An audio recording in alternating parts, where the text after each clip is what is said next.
first thing you want to do is find a reference that's both interesting and that's good.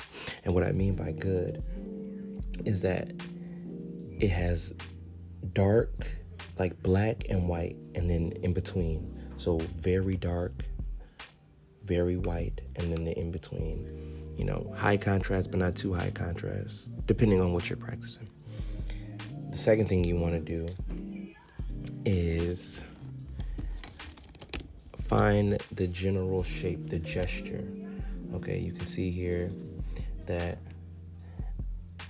her head is like some type of hexagon, or you could just call it a circle, whatever.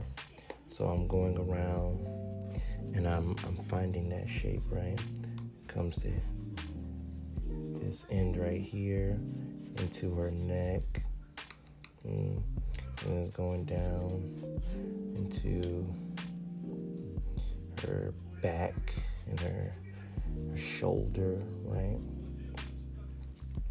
And then her neck is doing this curve. It's like kind of like a heart shape right here, the negative space versus the positive, the background versus the foreground, right? So I'm gonna plot that in there, and I'm not too worried about how clean my lines are right now, because I'm just, again, I'm just mapping, right? I'm just searching, and okay, I basically have everything that I need in order to get started. Now I'm gonna carve into it, right? Carve into it.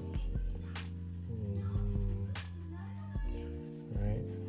Then I start adding, and go from general to specific, big to little. Now that you have that, you're going to put all the shadows that you see inside, all the darks, just go in straight. There's no need to even question, this is black right here, this is black right here. And you can already see the figure starting to form, right? It goes a shadow right here, shadows right here. It looks like something already. So you're gonna keep doing that, you're gonna keep doing that.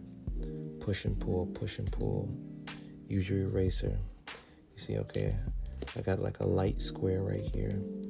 I'm gonna go in and carve out that light square, and then go back and define it.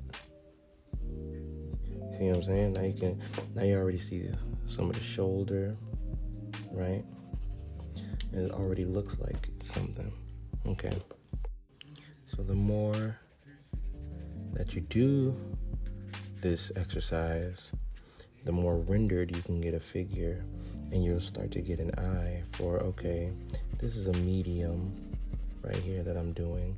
I'm gonna push this all the way to black, because I want to make the differentiation between her skin and this garment.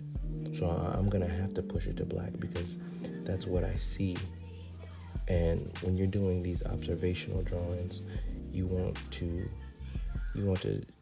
draw what you see. Yeah,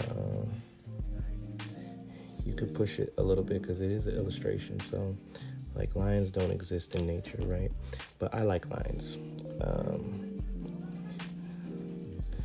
So, again, I'm carving out. And doesn't that look so pretty already, right? I'm not afraid. Don't be afraid to push it to black. You want to build up to it, because, you know, once you make something dark, it's hard to make it light, but you can always make something light dark. All right? Never forget that. But yeah, I'm pretty set on her eyes being there. I don't mind that. I mean, sounds fine to me. This is more up right here, and then you're just, again, looking at your reference. Always look back at your reference, because that's what you're trying to do. So yeah, I'll be back when I'm further along. So yeah, this is basically where I've come to a head with it. You can keep going. Like I might add something that you see up on the side over here. You know, that's how you get interesting sketchbook pages, you know. But that is the extent of my ways thus far. Yeah.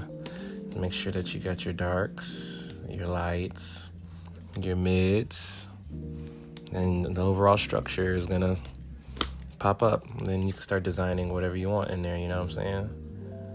Uh-oh, what's he doing now? He's adding something. Yeah, it's gonna make it more interesting for me, you know. You just find out what that is for you.